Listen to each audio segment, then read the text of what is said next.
Boss Motovlog.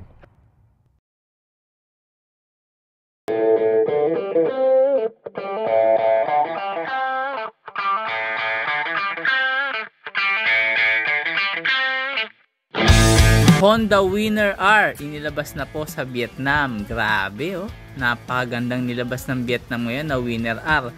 Ito po ay ikalimang version na po ng Winner X. Sa Pilipinas, Winner X. Sa Vietnam po, Winner R na po. Kung hindi nyo nakitatanong mga bossing, ang Winner X matagal na po yan. Kasabayan po ng RS150 yan. Same engine po yan. Nung naglabas sa atin ng RS150 sa Malaysia, inilabas po ito. So same engine lang po, dalawa na yan. Yun nga, hindi po matok sa ating RS, pinalitan ng GTR.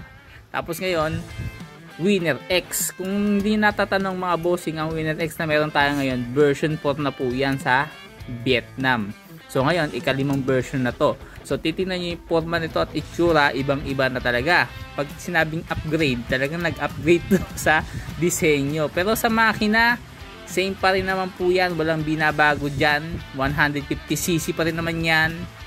Tapos 4 valves, syempre kayang sumipa ng mga around mga 16, 17 horsepower, mga ganon. Dyan na naglalaro yan.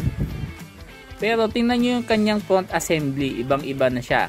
Kung sa Winner X na meron tayo sa Pilipinas, na problema tayo sa ilaw, ito papapansin ninyo mga bossing, oh, naka-projector na po ito.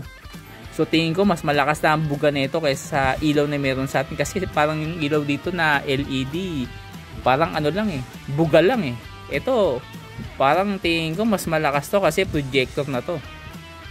Mas solid na ang buga ng nito ng liwanag. Tapos meron siyang daytime running light sa may gilid. So parang sa assembly niya, iisang assembly na lang lahat ng mga ilaw na meron. Kasama na dyan yung turning lights. Sa likod, medyo nag-iba ng konti pero halos parehas pa rin naman. Sa panel naman, ganun pa rin kung ano yung meron ng Winner X dito sa atin. Ganun pa rin naman. Walang pinabago dyan. Tapos may version na may ABS. Siyempre meron ding version na standard version. Itong Winner R na to mga bossing, no? So 150cc. Meron ding version dito na pang touring, no? Makikita nyo yan. Pakikita ko sa inyo. Pang touring siya. Yung gulong niya naka-all-terrain. No? Ayos na ayos, di ba? Pwede mong i-modify. Pinapakitaan ka ni Honda Vietnam na pwede mo rin gawing pang touring yan. Kaya siguro nagle-less 10,000 na si Honda Philippines sa mga Winner X nila, no? Ine-extend nila. Hindi kaya ilalabas nila ito itong 2026, no?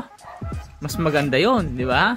Pero ikaw, ano bang napupusuan mo? Yung version 4 na nandito sa atin sa Pilipinas? O yung version 5 sa Vietnam? So, syempre, hati ang opinion natin dito. Iba-ibang dating sa atin kung nagagandahan ka o hindi. Pero depende pa rin yan sa mata mo. Pero ako, para sa akin, maganda siya. Pero maganda rin yung nasa atin, no? Kulay lang siguro yung iibahin mo, no? Pero depende pa rin yan sa'yo, no, mga bossing. Isa pang napansin ko pagbabago dito, yung grab bar niya sa likod, ano? Kung mapapansin mo, yung hawakan mo sa likod, wala na. Wala ka na makikita, malinis na siya sa parte na yon. Bali parang hawakan mo lang siya sa bandang ilalim. Para halimbawa, isi-center stand mo, o kaya na hawakan ng angkas, so doon na siya. Kumbaga parang ang linis niya tingnan sa part na yon. So pwede mo na siyang parang i-underneath, parang sporty yung datingan mo. Ayos na ayos din, di ba? Isa pa sa napansin ko dito sa Winner R mga bossing, no, meron siyang parang maliit na windscreen, no, windshield na parang sa PCX ang datingan niya. So maganda yan, para at least mas maganda lalo yung aerodynamics. Tingin ko mas mabilis nito makukuha yung top speed. Bukod sa ABS na meron ito, meron din syempre sleeper clutch yan. At syempre 150cc engine, liquid cooled ng makina, single overhead cam, 4 valves. Yan po yung makina. Meron din silang racing edition na naka ABS at meron ding standard version.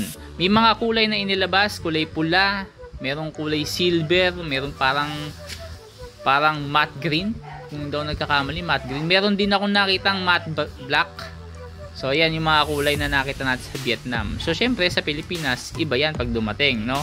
Pero maaring yan na rin. Kung sakasakali, di ba? Pwede yun.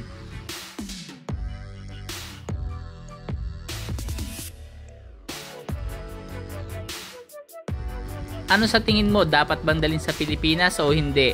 Ano yung magandang version para sa'yo? Yung version na meron tayo sa Pilipinas o yung version 5 na meron sa Vietnam ngayon? Yan yung pinaka latest version.